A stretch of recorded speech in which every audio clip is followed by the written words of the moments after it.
అందరికీ నమస్కారం. ఈ వీడియో చూసే ముందు ఒక లైక్ చేసి సబ్స్క్రైబ్ చేయండి. మీరిచ్చే చిన్న లైక్ నా ఛానల్ గ్రోత్కు ఎంతో సహాయపడుతుంది. మేమైతే తిమ్మమ్మ మరిమానికైతే వచ్చేసాము. మా నాన్న, మా చిన్న తమ్ముడు, మా ఆయన వచ్చాము. ఇది ప్రపంచంలోకెల్లా అతిపెద్ద మర్రి చెట్టు. ఆంధ్రప్రదేశ్లోని అనంతపురం జిల్లా కదిరిలో ఉంది. మర్రి చెట్టు త్రిమూర్తులకు ప్రతీక అని చెప్తారు. వింతలలోకెల్లా అతిపెద్ద మర్రి చెట్టు తిమ్మమ్మ మర్రిమాను. ఈ చరిత్రలో 700 సంవత్సరాలు మన భగవాన్ పుట్టిన సాయిబాబా ఉన్నారు కదా, ఆ పక్కన పల్లి బుగ్గపట్నం అమ్మవారి పుట్టినిల్లు. అక్కడ చిన్నక వెంకటప్ప, మంగమ్మ అనే అటువంటి దంపతులకు చిట్టిబలిజ వంశంలో జన్మించిందంట అమ్మవారు. బుగ్గపట్నం నుంచి పక్కన గూటిబయలు, అక్కడ బాలవీరయ్య అనే వ్యక్తికి వివాహం చేశారట. అమ్మవారికి ఒక కొడుకు, కుమార్తె.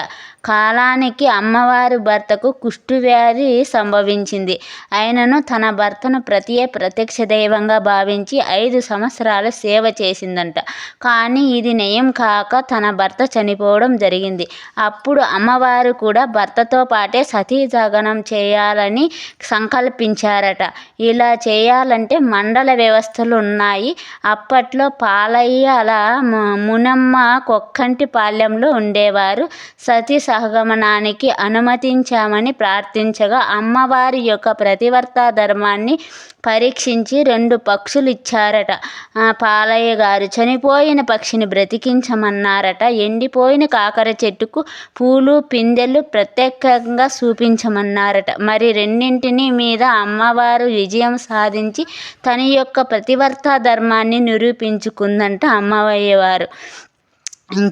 పాలయ్య గారు అప్పుడు అమ్మవారికి పాదాభివందనం చేసుకుని అమ్మవారి కోరిక మేరకు సకల సౌకర్యాలతో మధ్యలో గోపురం కట్టి అగ్నిగుండ ప్రవేశం చేసి దానికి 4 ప్రక్కల అమ్మవారు ఎండిపోయిన మర్రి కొమ్మలను తెచ్చి నాటి మా శరీరాలు అగ్నిలో కాలి భస్మం అయిపోయిన వెంటనే చిగురించి నీరు పొంగి చితికి ఈశాన్య దిక్కు నేను నాటిన వట్టి మర్రి కొమ్మలు తన ప్రతివర్త ధర్మంగా సాక్షిగా వెంటనే చిగురిచ్చి అతి మహిమాన్వితమైన మర్రి చెట్టే ఈ కలియుగం ఉన్నంత వరకు తిమ్మమ్మ మర్రిమాను అనే పేరుతో పూజింపబడుతుంది అని వాగ్దానం చేసి అక్కడ అగ్నిగుండం ప్రవేశం చేసిందంట అమ్మవారు.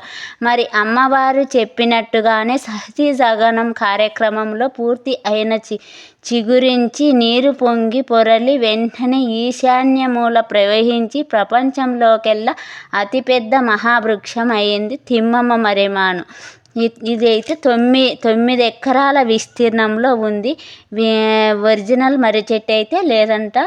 ఇప్పటికి 90 సంవత్సరాల క్రితమే చనిపోయిందని చెప్తారు. దానికి గుర్తుగా ఒక గోపురం కట్టారు. సాక్షాత్ అమ్మవారు సతీ సహగమనం చేసిన పుణ్యభూమి ఈ మహావృక్షానికి మొదలు ప్రసాదించి గోపురం ఇక్కడికి వెళ్ళిన 3 ప్రదక్షిణలు తిరిగి నమస్కారం చేశారంటే సర్వదా మాకున్న దోషాలు తొలగి శుభం కలుగుతుందని అటువంటి నమ్మకం. కొన్ని సంఘటనలు ప్రపంచాన్నే సందర్శించాయని ఈ మర్రి చెట్టు ఆకు కానీ, కొమ్మ కానీ, చెట్టు కానీ బయటికి తీసుకెళ్ళకూడదని చెప్తారు. అయితే పసుపు, కుంకుమ ప్రసాదము తీసుకొని పోవచ్చని చెప్తారు. మడి పూజలు, మాంసాహారాలు ఇక్కడైతే చేయకూడదని చెప్తారు. ఒక మంచి వరం, సంతానం, వివాహం అమ్మవారిని ప్రార్థించి మొక్కుబడి చేసుకొని పూజారి గారికి చెప్పుకొని ఇక్కడ ముడుపు కడితే తీరని కోరిక ఉండదని చెప్తారు.